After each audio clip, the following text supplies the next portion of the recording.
Assalamualaikum warahmatullahi wabarakatuh.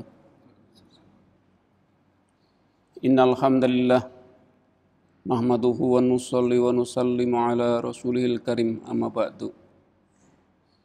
Khusyuk dan khudu' dalam salat. Bismillahirrahmanirrahim. La yanalallaha luhumuha wala dima'uha walakin yanaluhut taqwa minkum. Sekali-kali tidak akan sampai kepada Allah daging-daging dan darah-darahnya, tetapi yang akan sampai kepadanya hanya ketakwaan dari kalian. Quran surat Al-Hajj ayat 37.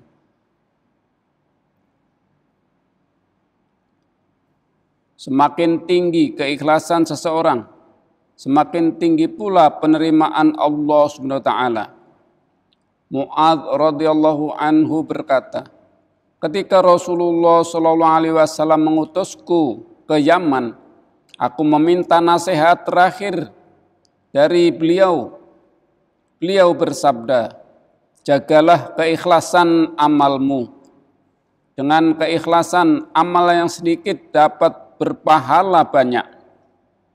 Sauban radhiyallahu an berkata, aku mendengar Rasulullah sallallahu alaihi wasallam bersabda, bergembiralah orang yang ikhlas, karena mereka adalah cahaya hidayah, dan karenanya fitnah yang paling kejam pun akan dijauhkan. Dalam sebuah hadis Nabi SAW bersabda, dengan berkah orang-orang yang lemah, Allah menolong umat ini, yaitu berkah dari doa mereka, salat mereka, dan keikhlasan mereka. Berkenaan dengan salat, Allah SWT berfirman, fawailul lil musallin alladzina hum an salatihim sahun alladzina hum yura'un. Maka celakalah bagi orang-orang yang salat, mereka yang lalai dalam salatnya, dan orang-orang yang berbuat riya. Quran surat Al-Ma'un ayat 4-6. Terdapat berbagai penafsiran dari alim ulama mengenai maksud lalai dalam salat. Ada yang menafsirkannya sebagai lalai dalam waktu sehingga harus mengqodoknya. Ada yang menafsirkannya tidak berkonsentrasi di dalam salat, perhatiannya kesana kemari. Dan yang ketiga, lalai dalam jumlah rakaatnya dan lalai berapa rakaat yang telah ia kerjakan. Allah SWT berfirman tentang golongan orang munafik. Wa idza qamu ila sholati qamu kusala yura'unan nasa wa la yadhkurunallaha illa qalila.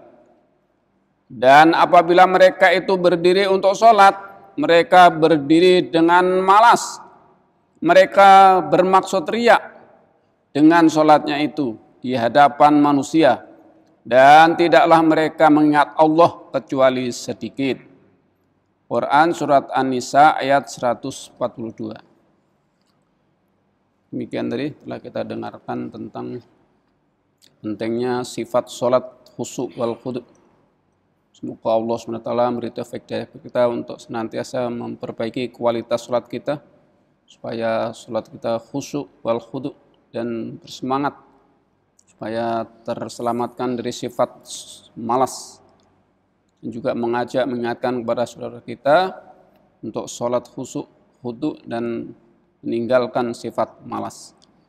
Untuk sebelum majlis kita tutup dengan doa, subhanallah wa bihamdihi, subhanallah hamdika, nasyhadu an la ilaha illa anta nastaghfiruka wa natubu ilaik. Assalamualaikum warahmatullahi wabarakatuh.